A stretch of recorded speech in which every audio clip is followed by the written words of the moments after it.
Ciao e bentornati nel mio canale. In questo video vedremo come Todorina abbia fatto eliminare alcuni dei suoi killer più fedeli che gli avevano permesso di prendere il potere di Cosa Nostra.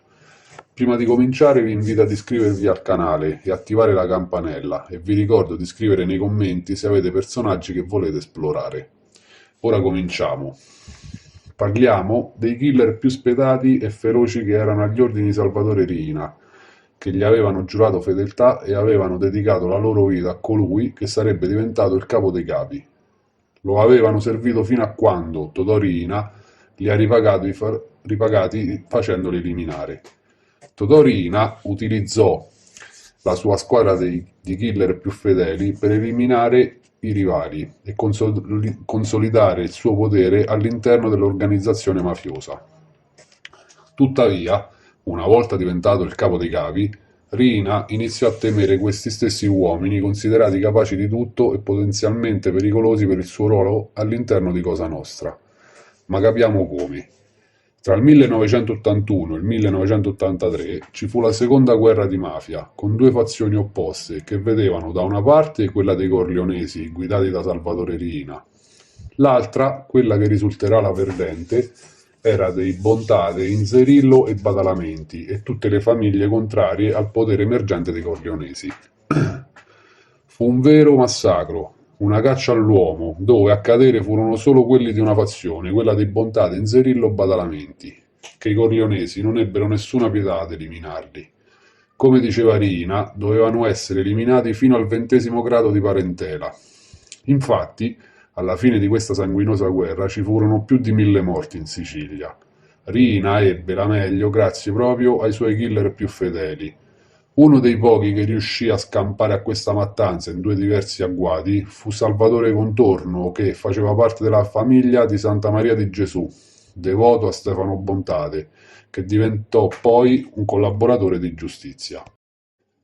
La squadra di killer di Salvatore Riina era composta da Raffaele Ganci e i suoi figli Domenico, Calogero e Stefano, poi c'era Filippo Marchese con i suoi nipoti Antonino e Giuseppe, poi Giovanni Brusca, Vincenzo Puccio, Pino Greco detto Scarpuzzetta, Mario Prestifilippo, Antonino Madonia, Giuseppe Lucchese e Giuseppe Giacomo Gambino. L'obiettivo di questa squadra della morte era quello di eliminare tutti i rivali di Totò Riina.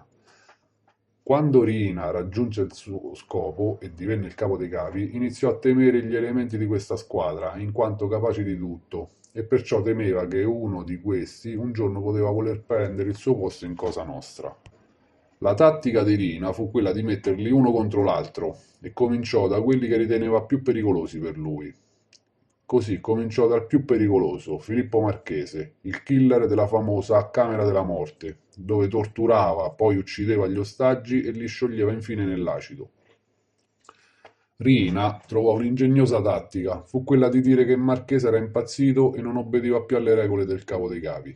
Così nel settembre del 1982 lo fece eliminare. A farlo furono Pino Greco, Giuseppe Giacomo Gambino, Salvatore Cucuzza e Salvatore Montalto, facendogli fare la stessa fine di quello che Marchese faceva alle sue vittime. Venne prima ucciso e poi sciolto nell'acido.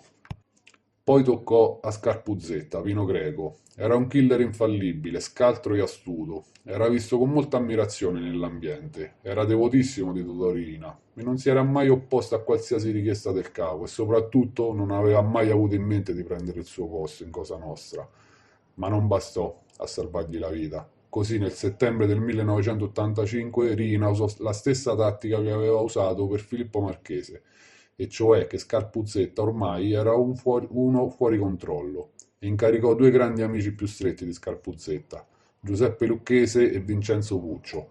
Venne ucciso proprio nel suo covo. Il covo fu fatto addirittura sparire e inoltre Riina volle che la notizia della morte di Greco non venisse alla luce per paura di una rappresaglia dei suoi uomini più fedeli.